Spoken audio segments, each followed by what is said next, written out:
Hello, everyone. Happy Thursday. Pardon my voice today. I have my inner Suzanne Plachette going on. Went to a large networking event last night, and evidently my voice was, tired at the end of the night. It's still tired. Although I sound much better now than I did this morning. So I almost thought maybe I should not do the live, but you know what? We're just gonna rock with it because we're gonna go with it. It's sexy. That's what we're going with, people. My Suzanne Plachette. She's sexy as heck. If you don't know who that is, look her up. Suzanne Plachette. Funny lady. Bob Newhart show. She's very funny. Had a very deep, smokery voice. So here I am, bringing it to you live from Rhode Island. Got my little lemon ginger tea to try to help out a little bit. I hope everyone is well today. I hope your voice is better than mine. But it will keep me from doing weird accents. Maybe. Maybe. Um, so today, this week we're talking about indecision and self-belief and all that sort of delightful stuff. So I want to sort of present some things to you, but first I want to introduce myself to those of you who are not as familiar. I am Galen App, the Style Sherpa, and I empower people to sort of step into themselves, feel more fulfilled, and to feel seen in a way they never have before. And I like to sort of hold their hand and walk them through all those steps. So that's what I'm here to do. And every week I like to talk about something a little different about self-discovery and self-awareness, to sort of give you an idea of the areas that I work on with my clients. So as I said, today I am talking about indecision and self-belief. So, ready to rock? Here we go. I'm going to make the decision for you. Yes, we're ready to rock. Do any of these sound like you? Paralyzed by indecision, have immediate regret after committing to doing something or being a part of something, doubt your ability to make the right decision, you overthink everything, you get overwhelmed by trying to make a decision, your perfectionism perhaps is getting in the way. It has to be the perfect decision. Again, the regret, and then the scarcity of, oh my gosh, maybe I shouldn't have spent that money or done that thing, or, and it all just takes you over, and before you know it, you're not making any decisions, and nothing is changing in your life because you're just terrified and worried, and you're just not sure what to do. And how do people who make decisions and move forward, how do they do that, right? Like, what is that superpower that they have? And the thing is, life isn't black and white, right?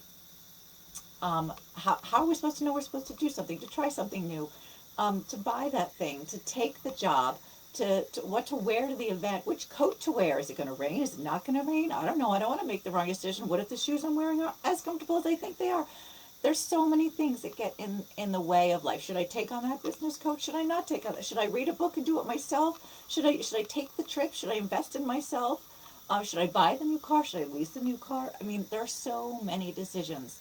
And let's face it, we are sort of programmed right from the very beginning by our educational system that there is a right answer, right? School is, there is a right answer. You got to get straight A's, and there's always a right answer. And whether that's fill in the blank or multiple choice, there's only one right answer.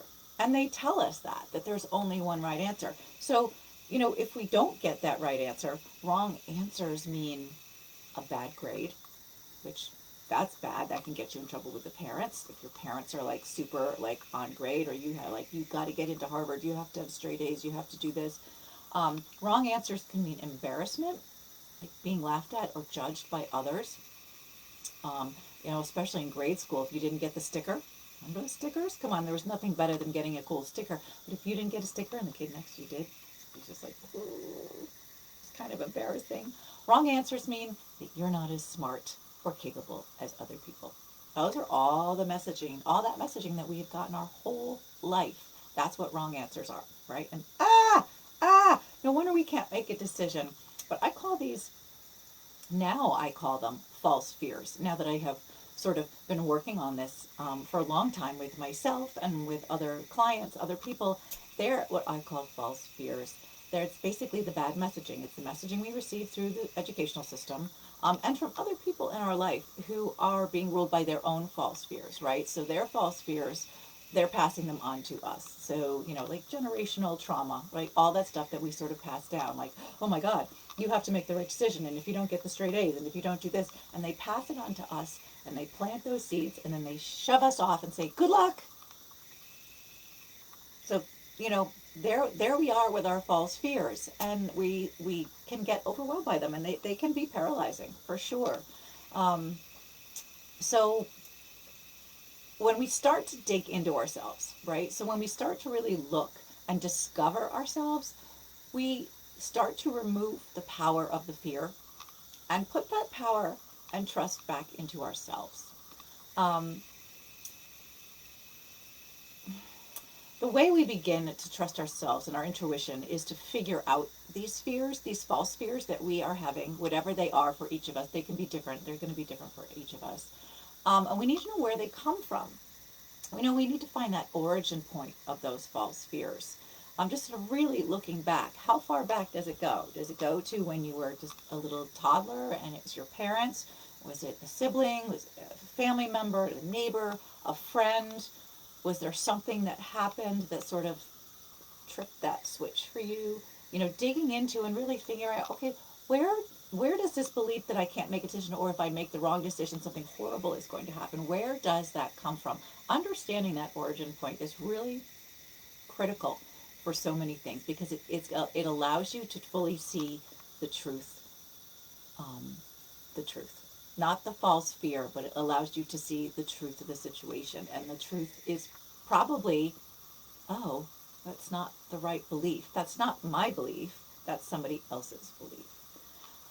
And so self awareness is really the key to unlocking all the potential and confidence that each of us are born with. And we are, all of us, each and every one of us, born with potential and confidence. We come into this world with those things, they're just built into us. It's just that sometimes they get buried under all the things that happen to us and around us. And we have to do some digging and rediscovering of who we are meant to be. I have such incredible conversations with my clients as we are delving together into discovering who they really are, and then creating that foundation for them to stand on and confidently make decisions without regret, without doubt, without overwhelm. They just learn to hear that voice and know what's going to be right for them because they have put those false fears to rest.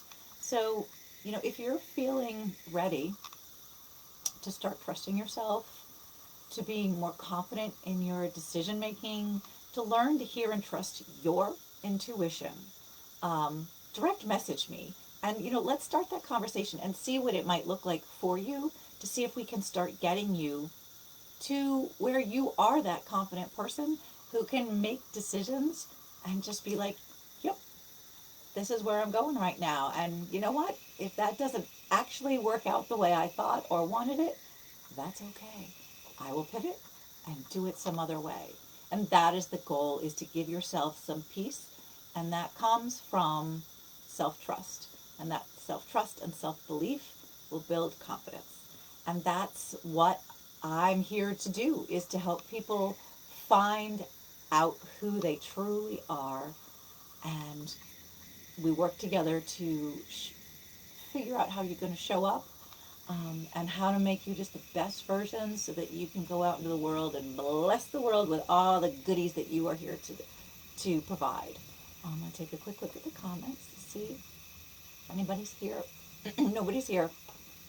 I'm probably not going to talk too long because my voice is, like I said, very something right now.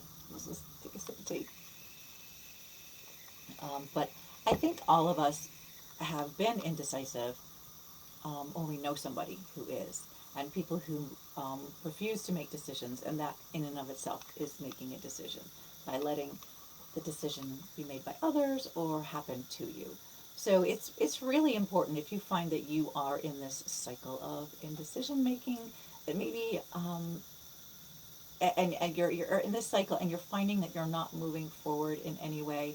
This is a problem, and it should definitely be dealt with. And I tell you, once you have freed yourself from those false fears and really start stepping into trusting and the self belief, you won't believe how empowering it is, and how much easier life becomes, because those little things that used to stop you and swirl you up don't do that anymore. Now you're just like, oh, I'm going to make this decision. I'm going to hire this person. I'm going to wear this thing. I'm going to buy that car. I'm going to do this thing. It becomes much easier because you have sort of put away all those fears that were yours or not yours. And it's quite delightful. So I'd love to have you join me on that side of confidence and self belief, because it's a really, really nice place to be. So I'm going to leave you with that. Wish you well, and I'm going to go rest my voice. So enjoy your Thursday. I hope I've given you something to think about. Have a great one.